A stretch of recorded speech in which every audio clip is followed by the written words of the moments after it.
Hello guys, today I'm gonna show you how to do this hairstyle for this young fella. First we had a consultation. In the consultation he told me that he wants a messy crop hairstyle but with the longer sides. So we didn't cut the sides with a clipper, we did it with the scissors. Before this I got his head washed and now combing the hair in the place that I want. I'm gonna start with cutting the top first, making the control section in the middle, and it's gonna be my guideline for cutting the top.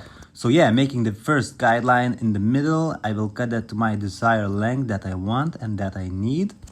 After, when I'm done with the middle section, I'm gonna comb it to the left side of the head and gonna cut the hair even. After I'm done with the left side of the head, I'm gonna take a little bit section from the middle and comb it to the right side of the head. I make about 5 sections until I reach the fringe area. And after I reach the fringe area, I'm gonna do a different technique on that. After I reach the fringe area, I ask my client to lift his head a bit. I am now standing in front of him and cutting his hair by point cutting the fringe area.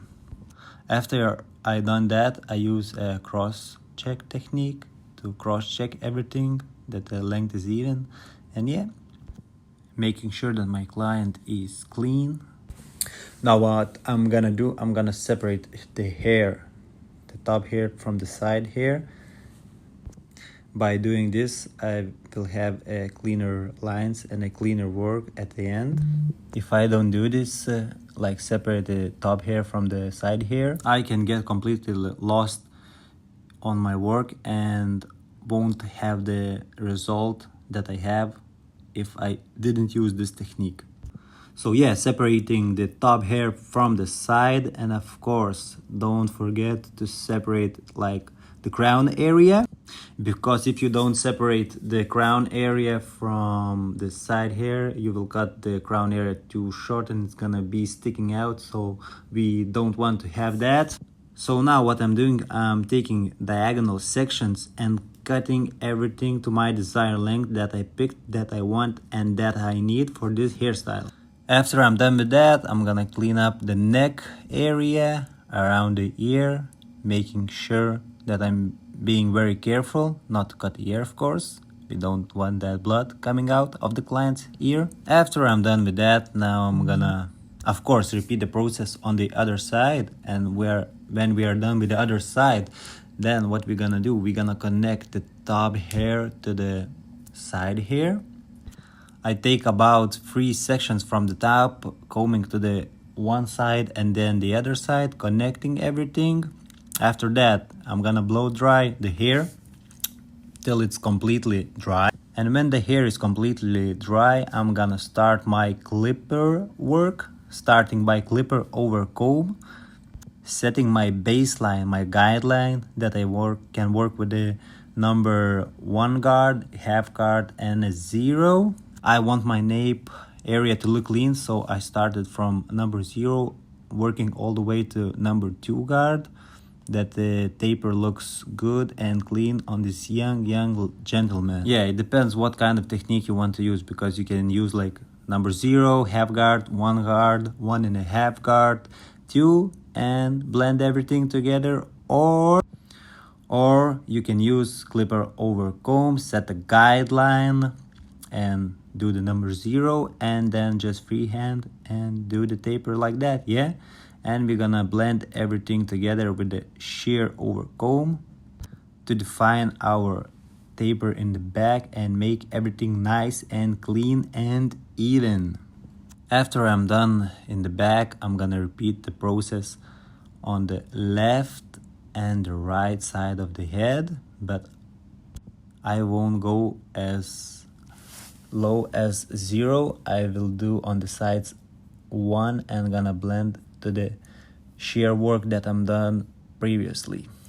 So that's why it's very important to have a consultation before we start do any work, because the client said that in the back we can do like 0 and blend everything, but on the sides he doesn't want to show skin, so we did low number 1, blending into number 2, and blending with the shears, yeah. After I cut the left and the right side and the nape area, I'm blow drying the hair.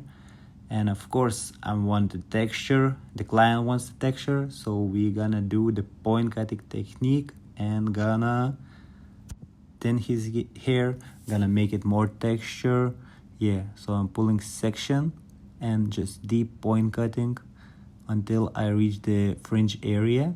After I will reach the fringe area, I will ask my client to close his eyes and gonna start point cutting into his fringe, and gonna be very careful with that.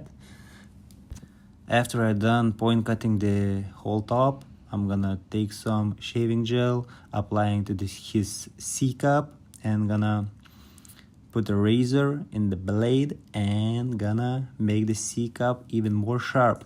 It's very important to apply some shaving gel or shaving cream, because if you don't do that and cut on the dry skin, you can easily cut the client and they won't have the best experience that they can have in the barber shop, yeah?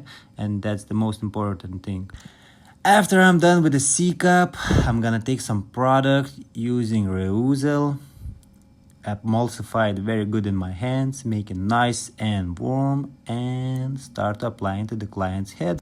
I don't take like big chunk of product. I first take like a little bit and apply it to the sides and the back. After I see that the back and the side are looking good, I take a little bit more of the product and then apply it to the top hair, and combing everything using my hands only, because this is like a freestyle haircut, like messy crop, you know. The best thing to do is like do it with your hands, yeah, like the client would do when he gonna style the hair, you know. Personally, I really like this haircut. It's very easy to restyle at home. All you need is to blow dry the hair to the front, apply some product, and it's very good for 3-4 weeks, yeah. I put some Reusel product, style it, yeah, and it's the final result that you can get with this hairstyle and the product.